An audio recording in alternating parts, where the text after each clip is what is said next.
Fair use. Daily reflections. This is a book of reflections by AA members for AA members. May 30th.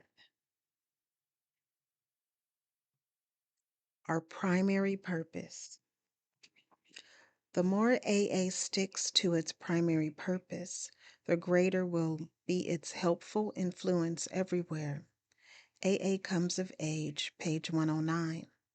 It is with gratitude that I reflect on the early days of our fellowship and those wise and loving four-steppers who proclaimed that we should not be diverted from our primary purpose, that of carrying the message to the alcoholic who still suffers.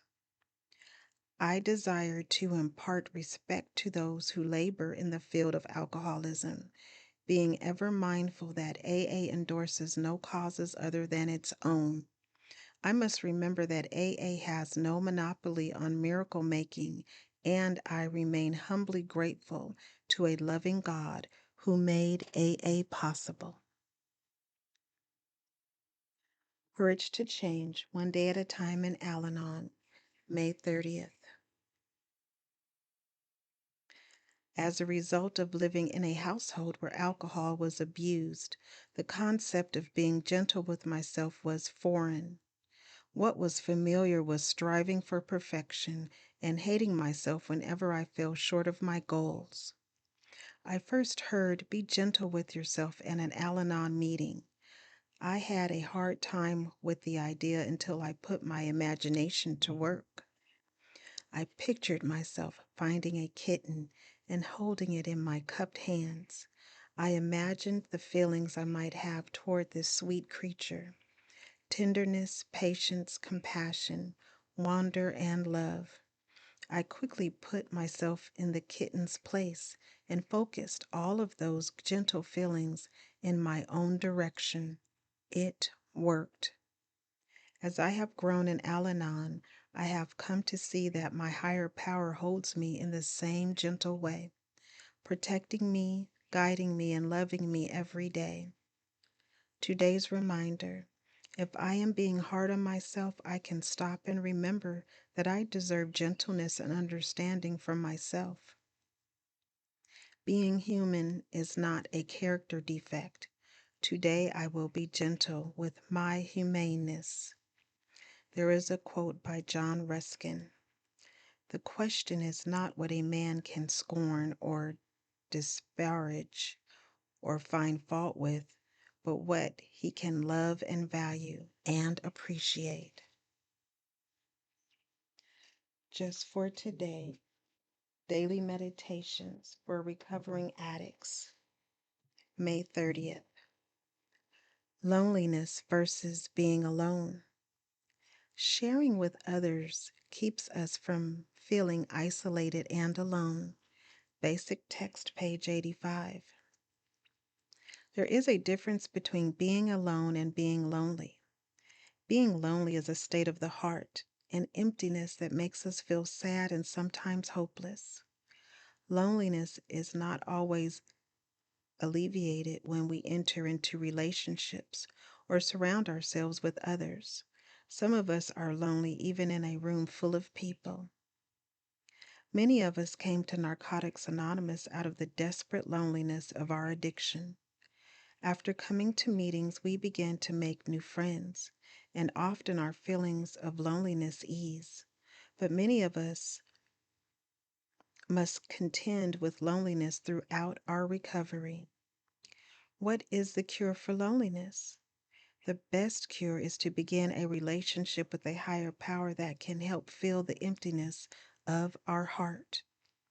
We find that when we have a belief in a higher power, we never have to feel lonely. We can be alone more comfortably when we have a conscious contact with a God of our understanding. We often find deep fulfillment in our interactions with others as we progress in our recovery. Yet we also find that the closer we draw to our higher power, the less we need to surround ourselves with others.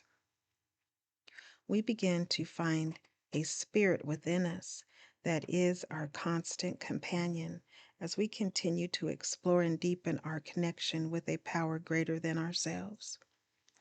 We realize we are spiritually connected with something bigger than we are. Just for today, I will take comfort in my conscious contact with a higher power. I am never alone. Today, Emotions Anonymous, May 30th. Reflection for today. This morning I do not feel so well. I feel stodgy and off balance for no apparent reason. I just do not feel like being spiritual, but I can go and sit down or slouch down and write about how I am feeling, about all of me, and open a window to my higher power. I know God is there with what I need. Why do I sometimes want to resist? Why do I say no to being open? It seems to take a lot of personal willfulness to oppose this resistance. That is why I feel so good when I say yes. I really am lovable. Meditation for today. Help me to stop resisting. Today I will remember my power comes in surrendering. Strengthening my recovery. Meditations for adult children of alcoholics, dysfunctional families.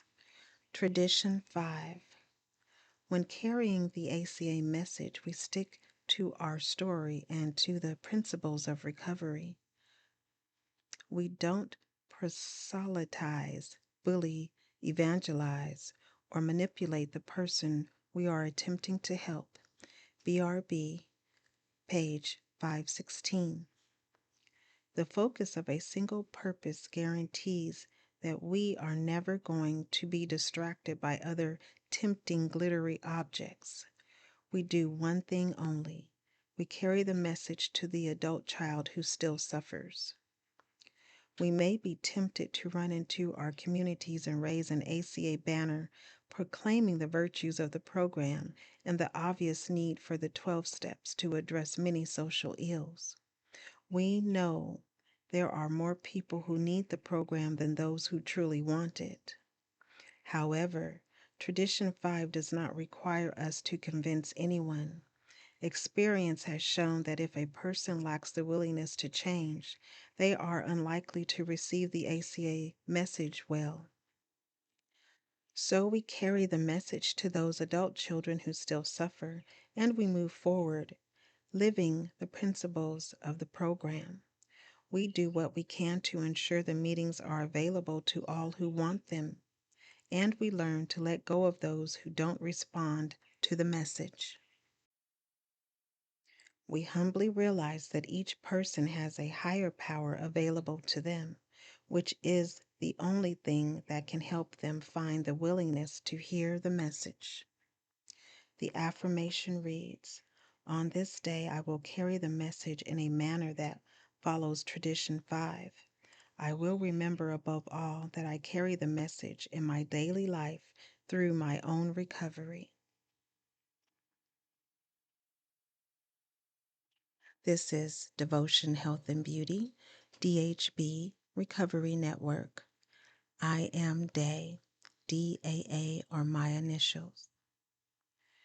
Please like, subscribe, share, but most of all, remember that you are not alone, that recovery is possible, and to be the person that you are created to be, one day at a time.